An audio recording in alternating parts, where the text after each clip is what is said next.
तो दोस्तों आज के इस वीडियो के अंदर हम लोग डिटेल्स रिव्यू करने वाले कि आप ग्रो क्रेडिट से घर बैठे किस तरीके से लोन ले सकते हैं, कितना आपको लोन मिल सकता है, अगर बीच में आप लोन को बंद करना चाह रहे हैं तो किस तरीके से आप बंद करेंगे। इस लोन को लिए ऑलमोस्ट मुझे 3 साल से भी ज्यादा का टाइम हो चुका है। मैं यहाँ पे अपनी काफी सारी ईएमआई पे भी कर चुका हूँ। तो इस बीच क्या कंपनी ने मुझे बार बार फोर्स करा कि भाई कल आपकी ईएमआई है, आप पे करिएगा। इस तरीके की चीजें मेरे साथ हुई। तो आज के इस वीडियो के अंदर हम लोग बिल्कुल न्यूट्रल तरीके से इस एप्लीकेशन का रिव्यू करने वाले। आपको ग्रो एप्लीकेशंस के अंदर लोन के ऑप्शंस कहां शो करता है, किस तरीके से आपको लोन अप्लाई करना है और यहाँ पे जो है प्रोसेस क्या रहती है और कितना आपको यहाँ पे लोन मिल सकता है। तो अभी आप देख सकते हैं मेरे मोबाइल के अंदर ग्रो ऐप को लेकर 2 एप्लीकेशंस आपको देखने को मिल जाएगी। पहले यहाँ पे क्या होता था, जब यहाँ पे मैंने लोन लिया था तो यहाँ पे क्या होता था, यहाँ पे साइट में यहाँ पे आप लोन देख रहे होंगे, यहीं पे मुझे लोन का ऑप्शन आ जाता था। बट अभी के टाइम में क्या हो चुका है, लोन के लिए स्पेशल एप्लीकेशन ग्रो ने लॉन्च कर दिया। तो ग्रो क्रेडिट एप्लीकेशन को आपको डाउनलोड करना होगा, इसी के अंदर सारी चीजें आपको देखने को मिलेगी। अगर आप यहाँ पे फर्स्ट टाइम यूजर है यानी रिसेंटली अपने ग्रो ऐप के अंदर अकाउंट बनाया है, आपको लोन के ऑप्शन नहीं आ रहे, यहाँ पे देखिए जो क्रेडिट रिफ्रेश वाला ऑप्शन आता है, यहाँ से अपना क्रेडिट को रिफ्रेश कर लीजिएगा। तो इससे क्या होगा, जो भी रिसेंट वाला आपका क्रेडिट स्कोर रहेगा वो जनरेट हो जाएगा। यहाँ पे अगर आप मेरी हिस्ट्री देखेंगे तो ऑलमोस्ट 90% मैंने ऑन टाइम पेमेंट की, यानी जितने भी मैंने लोन लिए उनका सभी का सभी मैंने यहाँ पे जो है पे किया है। यहाँ पे आप मेरा क्रेडिट यूटिलाइजेशन देख सकते हैं। इसके साथ ही जो मेरा क्रेडिट हिस्ट्री का एज लिमिट है ऑलमोस्ट 11 साल 3 महीने से ज्यादा हो चुका है। क्रेडिट इंक्वायरी ऑलमोस्ट 0 है और यहाँ पे कोई भी हमारा अकाउंट आपने रिसेंट नहीं बना है। ठीक है, तो ये कुछ बेसिक चीजें हमने वो समझ ली है। आप बात कर लेते हैं कि यहाँ पे लोन के ऑप्शंस कहाँ आती है और किस तरीके से आपको ये ऑप्शन शो करता है। तो अगर आप एक न्यू यूजर है तो यहाँ पे देखिए मैं कुछ साइड में स्क्रीनशॉट लगा दे रहा हूँ। अभी मेरा लोन चल रहा है तो मुझे ये ऑप्शन नहीं आएगी, बट यहाँ पे आप कुछ स्क्रीनशॉट देख सकते हैं। जैसे आप यहाँ पे लोन ले लेंगे तो यहाँ पे देखिए कुछ इस तरीके का ऑप्शन आपको देखने को मिलेगा। तो यहाँ पे देखिए ऊपर में एक ऑप्शन आ रहा है, अपकमिंग ऑटो पे 22 डे 8038 रुपीज, यानी मेरी जो नेक्स्ट ईएमआई है 22 दिन बाद है, 5 दिसंबर का मेरा डेट है और यहाँ पे मैं इसको पे कर सकता हूँ। यहाँ पे अगर मैं पर्सनल लोन के अंदर आता हूँ तो सारी चीजें मैं आपको लाइव दिखाऊंगा। वीडियो बिल्कुल ध्यान से देखिएगा। देन वीडियो अगर अच्छी लगे तो वीडियो को लाइक जरूर कर दीजिएगा, चैनल को जरूर से सब्सक्राइब कर लीजिएगा ताकि फ्यूचर में इस तरीके की वीडियो आपको देखने को मिलती रहे। तो यहाँ पे अगर आप देखेंगे तो 3,51,527 रुपए का हमने लोन लिया है। यहाँ पे सारी चीजें मैं आपको लाइव दिखा रहा हूँ। यहाँ पे अगर हम लोन की डिटेल्स में जाए तो यहाँ पे अगर आप मेरा जीएसटी देखेंगे, जिस टाइम मैंने ये लोन लिया था 6,223 रुपए मैंने पे किया था। टोटल अगर आप मेरा लोन अमाउंट देखेंगे 3,51,527 रुपए। तो यहाँ पे अगर रेट ऑफ इंटरेस्ट की मैं बात करूं तो 12.5% पर ईयर हमसे चार्ज किया गया था। तो टोटल जो हमारा इंटरेस्ट बना है इस लोन को लेके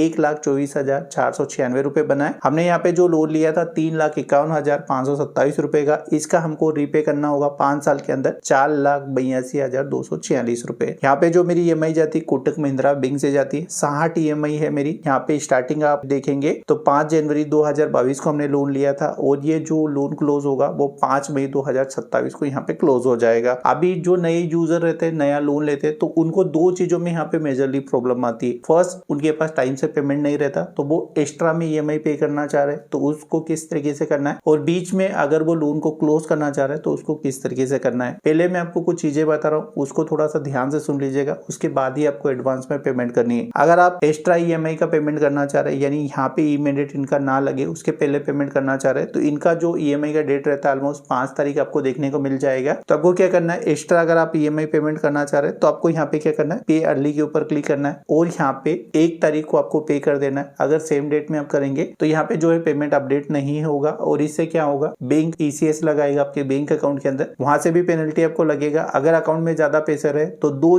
बार आपकी जो है ईएमआई यहाँ पे कट जाएगी, तो इससे काफी ज्यादा प्रॉब्लम होगी। तो अगर आप एडवांस में पेमेंट करना चाह रहे हैं तो 1 तारीख को कर दीजिएगा। यहाँ पे अगर आप इस लोन को क्लोज करना चाह रहे हैं तो यहाँ पे देखिए आपको एक ऑप्शन मिल जाएगा फोरक्लोज लोन का। यहाँ पे आप देख सकते हैं, इसके ऊपर आपको क्लिक करना है। जैसे आप क्लिक करेंगे तो मेरा जो लोन अमाउंट है आप यहाँ पे देख सकते हैं 1,31,664.30 पैसा मुझे यहाँ पे पे करना होगा आज के डेट में अगर मैं पे करना चाह रहा हूँ। तो यहाँ पे भी एक बात आपको ध्यान रखना है, अगर आप लोन को फोरक्लोज करना चाह रहे हैं तो कोशिश करिए जो स्टार्टिंग आपका ईएमआई रहेगा, जैसे आपका ईएमआई कट जाए उसके बाद तुरंत कर दीजिएगा। जैसे जैसे यहाँ पे दिन बढ़ते जाएंगे ऐसे ऐसे यहाँ पे जो आपका इंटरेस्ट बढ़ता जाएगा। ग्रो एप्लीकेशंस डायरेक्ट आपको लोन नहीं प्रोवाइड करती, ये थर्ड पार्टी से आपको लोन प्रोवाइड कराती है। मल्टीपल इनके लेंडिंग पार्टनर है, किसी से भी आपको लोन मिल सकता है। यहाँ पे अगर आप मेरे केस में देखेंगे तो आईडीएफसी फर्स्ट बैंक मेरा लेंडिंग पार्टनर है। आईडीएफसी बैंक के साथ ऑलमोस्ट मेरा 8 साल से भी पुराना यहाँ पे रिलेशन है। तो जो मुझे लोन मिला है काफी कमाल रेट ऑफ इंटरेस्ट के ऊपर मिला। आईडीएफसी बैंक मुझे ज्यादा रेट ऑफ इंटरेस्ट ऑफर करा था 16%, बट जब मैंने ग्रो के अंदर देखा तो यहाँ पे मुझे